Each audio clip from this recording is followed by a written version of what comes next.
السلام علیکم ناظرین حضرات، چینل کو ابھی سبسکرائب نہیں کیا ہے تو چینل کو سبسکرائب کر لیجئے، ساتھ میں بیل آئیکن ضرور دبا دیجئے تاکہ آنے والی ویڈیو کی نوٹیفیکیشن آپ کو ملتی رہے۔ کو جو سمجھانا ہے نا وہ صرف رب کے بارے میں۔ آپ کہتے ہیں نا آپ کس کے بندے ہیں؟ ہمارا رب تو اللہ۔ یہ رب کا معنی کیا ہوتا ہے تھوڑا اسے سمجھو۔ اور میں سمجھتا ہوں کہ اگر آپ نے آج رب کا مطلب سمجھ لیا اور رب کا معنی سمجھ لیا تو مجھے یقین ہے کہ حالات کیسے ہی کیوں نہ ہوں، آپ انشاءاللہ کبھی مایوس نہیں ہوں گے اور نا امید نہیں ہوں گے۔ میرے پیارے آقا صلی اللہ علیہ وسلم کے پیارے دیوانوں،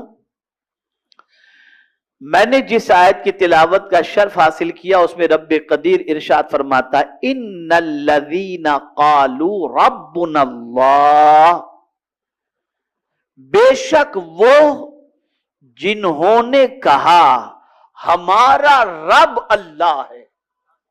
کیا کہا؟ بولیے، ہمارا رب اللہ ہے۔ اتنا کہنے پر کام ختم ہو گیا؟ نہیں، ثم استقاموا، پھر اس پر جم گئے، پھر اس پر قائم رہے، ڈگمگ نہیں ہوئے، ہلے نہیں اپنی جگہ سے۔ جب اس کو کہہ دیا کہ ہمارا رب اللہ ہے اور پھر اس پر جم گئے، قائم رہے، تو اب اس کے بعد کیا ہوگا؟ اللہ ارشاد فرماتا ہے، اس کو میں بعد میں عرض کروں گا۔ سب سے پہلے تھوڑا سا رب کس کو کہتے ہیں اور رب کا معنی کیا ہے اسے تھوڑا سا سمجھا دوں، ایمان انشاءاللہ تازہ ہو جائے گا۔ میرے پیارے آقا صلی اللہ علیہ وسلم کے پیارے دیوانوں، رب کے معنی تین ہوتے ہیں: مالک، سردار اور پالنے والا۔ رب کا مطلب کیا ہوتا ہے؟ مالک، سردار اور پالنے والا۔ مالک، اللہ اللہ۔ آپ سے کوئی کہے یہ کار کس کی، اگر اس کار کا مالک کون ہے، اگر وہ کار آپ کی ہے تو آپ کہیں گے اس کار کا مالک میں ہوں۔ گھر کے بارے میں جو آپ کا خود کا گھر ہے، کوئی پوچھے اس گھر کا مالک کون ہے، آپ کہیں گے میں ہوں۔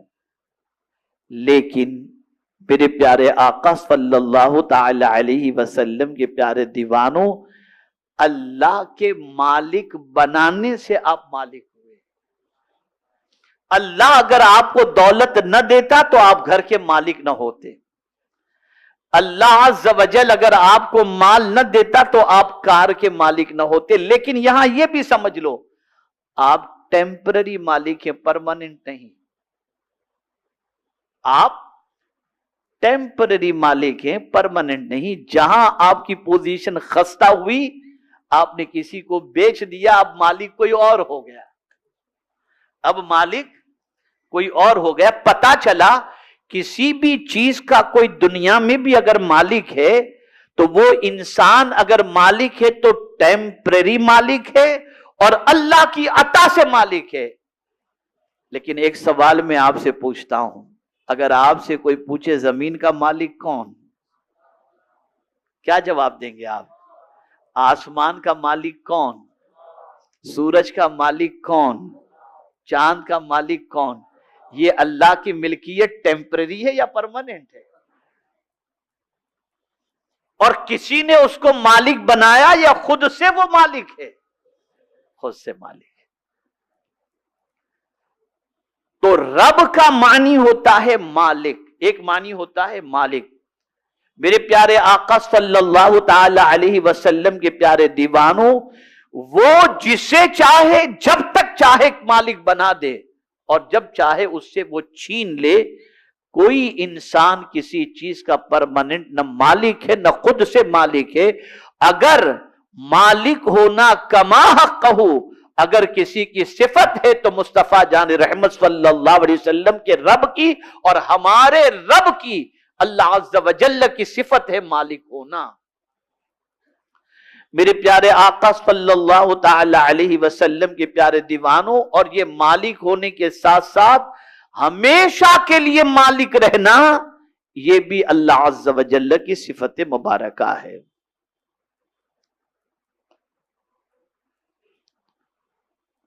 میرے پیارے آقا صلی اللہ تعالی علیہ وسلم کے پیارے دیوانوں، اب دوسرا معنی رب کا ہوتا ہے سردار۔ میرے پیارے آقا صلی اللہ تعالی علیہ وسلم کے پیارے دیوانوں، سردار کا معنی کیا ہوتا ہے؟ جو بلند مرتبہ رکھے۔ سردار کا معنی کیا ہوتا ہے؟ بولیے، جو بلند مرتبہ رکھے۔ اسی لیے ہر ایرے گیرے کو سردار نہیں کہا جاتا، جو سب میں بلند مرتبہ رکھتا ہے اسے بولیے، اسے سردار کہا جاتا ہے نا۔ جو سب میں بلند و بالا مقام رکھے اسے سردار کہا جاتا ہے۔ ہم بھی تو کہتے ہیں نا کہ اللہ تعالی، کہتے ہیں نا اللہ تعالی، تعالی کے معنی بلندی کے۔ تو دنیا میں جتنوں کو بلند مرتبہ ملا وہ اللہ کی عطا سے ملا ہے۔ اسی لیے قرآن کہتا ہے قل اللہم مالک الملک تؤتی الملک من تشاء وتنزع الملک ممن تشاء وتعز من تشاء وتذل من تشاء بیدک الخیر انک علی کل شیء قدیر۔ میرے پیارے آقا صلی اللہ علیہ وسلم کے پیارے دیوانوں، اللہ جسے چاہے ملک کا مالک بنا دے، جسے چاہے عزت عطا فرما دے، جسے چاہے ذلت عطا فرما دے، سب کچھ اس کے دست قدرت میں ہے۔ ہر کوئی اگر دنیا میں کوئی انسان اگر بڑا ہے اور بلند مرتبہ ہے تو وہ کبھی یہ نہ سمجھے کہ میں پرماننٹ بلند مرتبہ رہوں گا۔ یہ ذہن میں رہے، سرداری سب کی پرماننٹ نہیں ہے۔ پرماننٹ اگر کوئی سرداری ہے تو صرف میرے رب قدیر جل جلالہ کے سرداری، اس کی سرداری ہمیشہ سے ہے اور اس کی سرداری ہمیشہ رہے گی۔ میرے پیارے آقا صلی اللہ تعالی علیہ وسلم کے پیارے دیوانوں، اب میں انشاءاللہ العظیم رب کا معنی آپ کو سمجھاتا ہوں۔ تیسرا معنی جو ہے نا وہ بہت سمجھنے کے لائق ہے، آپ کا ایمان تازہ ہوگا۔ رب کا تیسرا معنی ہے پالنے والا۔ کیا ہے معنی؟ رب کا معنی کیا ہے؟ پالنے والا، اور یہی زیادہ تر دنیا جانتی بھی ہے، اور دنیا پالنے والا اپنے رب ہی کو سمجھتی ہے۔ اب پالنے والا کہا، اب اس کو میں تھوڑا سمجھاتا ہوں انشاءاللہ۔ کس کو پالنے والا؟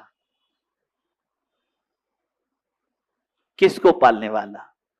انسان کو پالنے والا؟ کیا جانور ہی کو پالنے والا؟ نہیں، قرآن کہتا ہے الحمدللہ رب العالمین، سارے عالم کو پالنے والا اللہ ہے۔